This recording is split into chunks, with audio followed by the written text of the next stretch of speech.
I'm available, willing to share my story. Veterans and Family Services is a unique type of situation. We are 100% free as far as therapy, advocacy. I can walk a person through to the VA and get every service that he needs.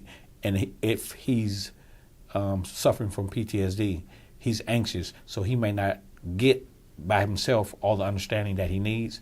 But as a peer specialist, I'm there to make sure that nothing goes without being addressed. When I got out of the military, I got out with the alcohol addiction because we worked hard, so we played hard, and that's the military way. So once we re-enter civilian society, we still have that play hard mentality, and more often not, I was inebriated after 7 o'clock in the evening. Today, that's not the case. And once I got back from Europe, I had to find a way to discontinue that type of behavior and to go on with my life.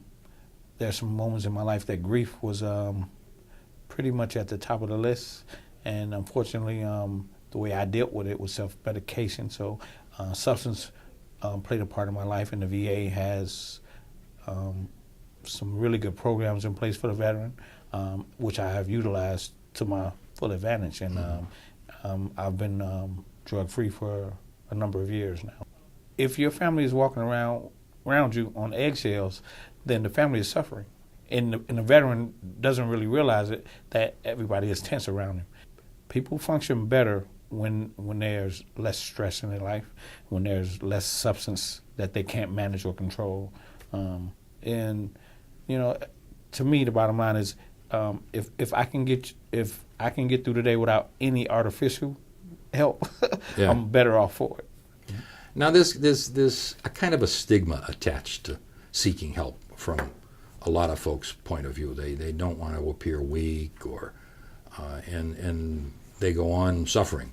How do you overcome this? How do you get people to break through and come to the Veterans and Family Services to get some help? Like you say, there has always been a stigma in that. In the military, you wasn't really made to come forward about it. But society now is a little bit more ready to accept veterans who have emotional issues. And, I try to help them or ease that or make it easier.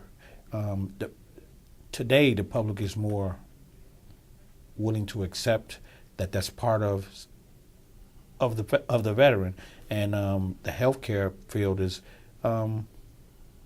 it's not as stigmatized as it used to be. That's I guess the general public is more aware that it's an illness. It's not a deficiency in the person.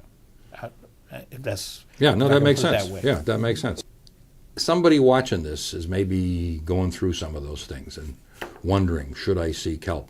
What would you say to him or her? What I would say to him or her is, there's a good chance your life isn't as full as it can be, because once you address the problems that you're facing, a lot of you have more of a connection with the people who you love. And today's soldier, when he or she comes home, has a different array of problems.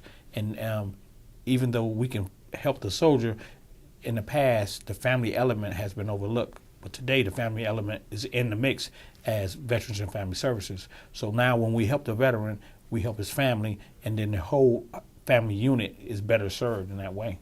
It can mean getting help and getting well faster. And that's the thing. We want to heal the vet as fast as we can, and then we can move on to the next vet, from one vet to another vet.